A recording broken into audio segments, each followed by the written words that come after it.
Good morning আমার মিষ্টি বন্ধুরা, সবাই তোমরা কেমন আছো? তো সকাল সকাল আর্লি মর্নিং কিন্তু তোমাদের মিষ্টি দিদি হেসেলে চলে এসছে। এসে কিন্তু দেখো, দৈনন্দিন জীবনের ওঠাপড়াতে যা থাকে, একটা প্রত্যেকের বাড়িতে কিছু না কিছু থাকেই। তো আমি তার থেকে ব্যতিক্রম নই, বলো। তো আমি সকালবেলায় কিন্তু শুরু করে দিলাম আমার যজ্ঞ হেসেলে। তো দেখো, সকালে সিম্পল একটা সবজি করব, সেটা হচ্ছে ভেন্ডি, আলু, পেঁয়াজ, কাঁচা লঙ্কা দিয়ে। তো কালো জিরে ফোড়ন দিয়ে দিয়েছি, পেঁয়াজ ফোড়ন দিয়ে দিয়েছি, আর লঙ্কা দিয়েছি। খুব সিম্পলভাবে করব, তার কারণ হচ্ছে এটা লাঞ্চ বক্সে যাবে ছেলের রুটির সাথে। তো আমি চেষ্টা করি সবসময় যে একটু মানে যেন শরীরে কোনো ক্ষতি না করে, কারণ বসে বসে জব তো। তো তোমার কি বলো তো, ওই একটু রিচ করলে পরে যদি শরীর টরীর খারাপ হয়, সেই জন্য আমি কিন্তু চেষ্টা করি যে যাতে হালকা পাতলা করে দিতে পারি। তো দিয়ে দিলাম একটু নুনটা দিচ্ছি এই কারণেই, কারণ হচ্ছে তাহলে তোমার কি হবে, ওই পেঁয়াজটা নরম হবে, তো সেই জন্যেই দেওয়া। তো নুনটা দেওয়ার পরে আমি কি করেছি, আলুটা দিয়ে দিলাম। আলু, তোমার তারপরে কি বলে ভেন্ডি, যা যা যাবতীয় সবজি কী করি বলো তো, রাত্রিবেলা কেটে আমি ধুয়ে ভালো করে সব আলাদা আলাদা করে জল ঝেড়ে ফ্রিজে রেখে দিই। তাহলে কী হয় বলতো, সকালবেলা ফটাফট রান্নাটা বসাতে কোনো কষ্ট হয় না। তো সেই জন্য আমি আলুটা কাটাই ছিল, ভেন্ডিটাও কাটা আছে। তা ভালো করে আলুটাকে ভেজে নিয়ে ভেন্ডিটা দিয়ে দিলাম। আলু ভেন্ডিটা ভালো করে ভেজে নেব। আর আমি কি করি বলো তো, ভেন্ডি আলুর তরকারিতে না একটু, এটা কিন্তু একটা, অনেকে জানো, যারা জানো না তাদেরকে বলছি, আমি হলুদটা বেশি ইউজ করি না, খুব অল্প হলুদ দিই। কারণ হচ্ছে যে ভেন্ডির যে গ্রিন জিনিসটা বা সবুজের যে জিনিসটা, এই ভেন্ডিতে কিন্তু হলুদ দিলেই সেই কালারটা ডিসকালার হয়ে যায়। যেমন লাল শাকে হলুদ দিলে লালটা থাকে না, ঠিক তেমনি ভেন্ডিতে হলুদ দিয়ে দেখবে, তাহলে কিন্তু ভেন্ডির যে সবুজ ভাবটা সেটা অনেকটা নষ্ট হয়ে যায়। তো যাই হোক, আমি তো এটাকে ভালো করে কষিয়ে নিয়েছি। কষিয়ে নিয়ে অল্প একটু জল দেব, যাতে তোমার সুন্দরভাবে জিনিসটা মাখো মাখো হয়ে সেদ্ধ হয়ে নরম হয়ে যায়।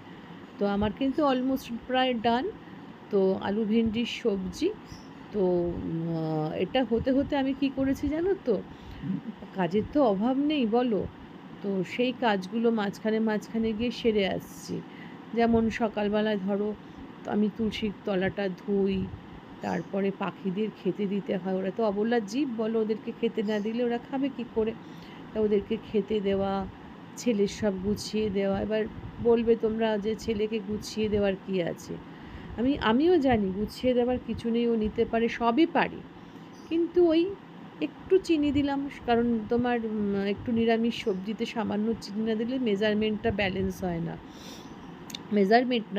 টেস্টটা ব্যালেন্স হয় না। তো যাই হোক, এই তোমাদের সঙ্গে দেখো কথা বলতে বলতে কিন্তু আমার অলমোস্ট প্রায় সবজিটা হয়েই এসছে। আর আমি চাপা দিয়ে দিয়ে করি তো, যার ফলে আমার কিন্তু ফটাফট হয়ে যায়। জল একটু দিয়ে দিয়েছিলাম, সুন্দরভাবে সব জিনিসটা আমার কিন্তু নরম হয়ে রেডি হয়ে গেছে। তো এটা হতে হতে আমি কি করব, কড়াইতে আবার তেল দিয়ে দেবো। দিয়ে আমি কালকে রাতে কাঁচা পেঁপে কেটে রেখেছিলাম, তো জিরে শুকনো লঙ্কা ফোড়ন দিয়ে দিলাম। দিয়ে খুব ইজিভাবেই করব। আর করতে করতে কি বলো তো, পেঁপের তরকারি বা বিটের তরকারি দেখবে যে একটু কুকারে দিলে সুন্দর নরমটা ভালো হয়, আর খেতেও ভালো লাগে। আর এদিকে তো রোজকার আমার যে একটা জল বানাই, সেই জলটা তো তৈরি হচ্ছেই। তো উপকার কি অপকার জানি না, তো খাই, ঠিক আছে এই অবধি। তো এইবার পেঁপেটা যে কেটে রেখেছি, সেই পেঁপেটা ফোড়ন, এই জিরেটার যেই সুন্দর একটা স্মেল বেরিয়ে আসবে, তখন এর মধ্যে দিয়ে দেবো হচ্ছে পেঁপে কেটে রেখেছি, সেই পেঁপেটা। নানাভাবে পেঁপে করা যায়, তো আমি আজকে খুবই সিম্পলভাবে করছি। জেনারেলি আমি চেষ্টা করি সিম্পলভাবেই করার। তো পেঁপেটার সঙ্গে আলুটাও দিয়ে দিলাম, দিয়ে ভালো করে নুন হলুদ মিষ্টি সব কিছু দিয়ে ভালো করে কষাবো। আর ওই যে তোমাদের দেখাই না যে আমি ওই যে অঙ্কুরিত ছোলা বা ডাল ওগুলো খাই, তেমন ছোলাটা আছে আমার কাছে। তাই ভাবলাম পেঁপেতে তাহলে ছোলাটা দিয়ে করি, তাহলে ভালোই লাগবে, কারণ ছোলা দিয়ে পেঁপে নিরামিষ তরকারিতে ভালোই লাগে বলো। তো দিয়ে দিলাম নুন আর হলুদ। তো এই দুটো দেওয়ার পরে কি করছি দেখো, ভালো করে কষিয়ে নেব। কষিয়ে নিয়ে তার মধ্যে আমি কি করব, একটু জল দিয়ে ফুটিয়ে নেব, নিয়ে সেটা কুকারে ঢেলে, আমি তোমাদের দেখাচ্ছি বলে তাই আমি কুকারে না করে একটু জিরে দিয়ে দিলাম, কড়াইতে দেখাচ্ছি। নইলে আমি যদি না দেখাতাম না, তাহলে পুরো কুকারেই আমি সব কিছু দিয়ে ভালো করে কষিয়ে একবারে অল্প জল দিয়ে দমে দিয়ে নামিয়ে দিতাম, তাহলে আর কড়াই করতাম না। কুকারে কি হয়, একটু দেখাতে অসুবিধা হয় বা তোমাদের সামনে আনতে একটু অসুবিধা হয়। তো ওই যে দেখো, অঙ্কুরিত ছোলাটা খুব অল্প করে দিলাম, দিয়ে এবার ভালো করে সব একসঙ্গে কষিয়ে টষিয়ে তারপরে কুকারে দিয়ে দেবো। দিলেই আমার হয়ে গেল পেঁপের তরকারি। তো একটু গুছিয়ে রাখলে যেন দেখে ফটাফট রান্নাটা হয়ে যায়। এদিক থেকে আবার ছেলেও ডাকছে যে কিছু দরকার বোধ হয়, ও আচ্ছা, তাকে তোয়ালে দিতে হবে। সব পুঙ্খানুপুঙ্খ নিয়ে যায়, আজকে ভুলে গেছে। যেহেতু নিরামিষ তরকারি একটু চিনি দিলাম, নইলে ভালো লাগবে না। তো আশা করি তোমরাও হালকা পাতলা এইভাবে বাড়িতে করো। আমার তো মনে হয় কারা কারা করো অবশ্যই জানাবে। আর যদি মিষ্টি দিদির এরকম সিম্পল মানে প্রিপারেশন তোমাদের ভালো লেগে থাকে, বা মিষ্টি দিদি হেসেলে কী কী করে তোমাদের যদি ভালো লেগে থাকে, অবশ্যই কিন্তু আমাকে জানিও। দেখো, একটু জল দিয়ে দিলাম, ফুটে উঠলে আমি কুকারে দিয়ে দেবো। একটা মেজারমেন্টে দিয়েছি যাতে সুন্দরভাবে হয়ে যায়। তো যাই হোক, পেঁপেটা তোমার দিয়ে কথা বলতে বলতে এদিকে আমার পেঁপে জলটা ফুটে উঠেছে, আর আমি কিন্তু কুকারে দিয়েও দেবো। আর নেক্সট রান্নার প্রিপারেশন চালু করে দিলাম। এদিকে হচ্ছে কালো জিরে আর কাঁচা লঙ্কা ফোড়ন দেবো তেলের মধ্যে, একটু হলুদও দেবো। কি না, সবথেকে স্পেশাল তোমার মাছ, যেটা হচ্ছে আমাদের মাছের রানী ইলিশ মাছ, তেনাকে আজকে রান্না করব। আগের দিন আমি ভাজা ঠাজা ভাপা টাপা করেছিলাম, তো ব্যালেন্স যে মাছটা ছিল আজকে আর অত রংবাহারি করিনি। আজকে বলেছি খুব সুন্দর নরম বেগুন দিয়ে করব, জানো তো ভালোই লাগে বলো বেগুন দিয়ে খেতে। আমাদের বাড়িতে সবাই খায়, তবে রোজ করলে খাবে না আবার। তো বেগুন দিয়ে তেল কাটা টাইপের করব। একটু বেগুনে একটু তেল লাগে, কারণ বেগুন এমনি তেল টানে, আর কাঁচা লঙ্কাটা যে তেলে দিই না, এতেই কিন্তু বেশি আরও টেস্ট হয়। তাই দেখো, এর মধ্যে বেগুনটা দিয়েছি, এর মধ্যে মাছটাও দিয়ে দেবো, কিচ্ছু ব্যাপার না। মাছ তো ইলিশ মাছ তো যেভাবেই করো না কেন জিভে জল চলে আসে, মানে তুমি আমাকে সব মাছ বাদ দাও, ইলিশ মাছ দাও, আমি খেয়ে নেব।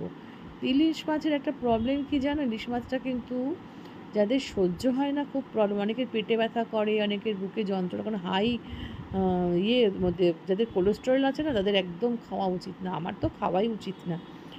তো আমার যেহেতু কোলেস্টেরল আছে, কিন্তু ওই একটু নামমাত্র খাবো একদিন, যা হয়।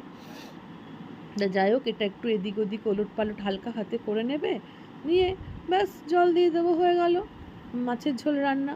ওদিকে ভাতও আমি বসিয়ে দেবো, এটা করতে করতে জল দিয়ে ভাত বসিয়ে দেবো। মানে দাঁড়িয়ে থাকি না, জানো তো, সকালবেলায় সমস্ত সেরে ঠেরে উঠতে হয়, তো দাঁড়িয়ে থাকি না ওই জন্য। কারণ হচ্ছে রান্না করলেই তো সব হয় না বলো, এরপরে দিদিরা আসে, তাদের সঙ্গে সঙ্গে থাকতে হয়, কেউ বাসন মাজবে, তারপর আমার শাশুড়ি তো অসুস্থ, তাকে দেখতে হয়, আয়া দিদিরা আসে, তাদের সঙ্গে থাকতে হয়। এই জন্যে মানে আমি তো একা বাড়িতে থাকি, কেউ বাড়ি থাকে না, তো যার ফলে সব দিকে লক্ষ্য রাখতে হয়। দেখো, একটু কথা বলতে বলতে জলও দিয়ে দিলাম, এদিকে আমার পেঁপের তরকারিও রেডি, আমি নামিয়ে ফেলেছি। কেমন বলো টেক্সচারটা হয়েছে, সুন্দর নরম মাখো মাখোভাবেই কিন্তু হয়েছে। এরকম পেঁপের তরকারি খাওয়াও ভালো শরীরের জন্য। আর ওদিকে আমার কি বলো তো, ওদিকে আমার মাছটাও ফুটে উঠেছে, মানে মাছটা প্রায় হয়ে এসছে, এটাকেও নামিয়ে ফেলবো। মাছ হতে হতে আমার ভাতও প্রায় আধা আধি হয়ে গেছে, জানো তো। এদিকে ভাত বসিয়ে দিয়েছি, ওদিকে মাছও বসিয়ে দিয়েছি। তো এইদিকে ভাত হতে হতে আমার মাছও কমপ্লিট হয়ে যাবে। তাহলে বলো কতক্ষণ আর লাগে। তো ওই মেয়েদের বলে না একটা কথা আছে, জীবনে রিটায়ারমেন্ট নেই। ছেলেদের রিটায়ারমেন্ট আছে, ঘরে এসে বলবে এক গ্লাস জল দাও, এক গ্লাস অমুক দাও, কিন্তু মেয়েরা কাকে বলে, তাদেরকে এক একদিন দেবে, কিন্তু রোজ আমাদের জীবনের কোনো অবসর নেই। তো যাই হোক, এই করতে করতে মাছও আমার কমপ্লিট হয়ে গেল। মিষ্টি দিদির বক বক সকালবেলা তোমরা শুনতে শুনতে মিষ্টি দিদির হেসেলের সব রান্নাগুলোও দেখলে। যদি তোমরা দেখতে চাও অবশ্যই হেসেলে এসে মিষ্টি দিদির আজকে কী মেনু করলো তোমরা দেখে নিও, আর একটু কষ্ট করে মিষ্টি দিদির বকবকানিটাও শুনে নিও। তোমাদের যাদের ভালো লাগে মিষ্টি দিদির কথাবার্তা, তোমরা অবশ্যই হেসেলে এসে শুনে তাকে লাইক শেয়ার কমেন্ট করে তাকে ভালোবাসা দিয়ে যেও। আজকের মতো রাখছি, টাটা।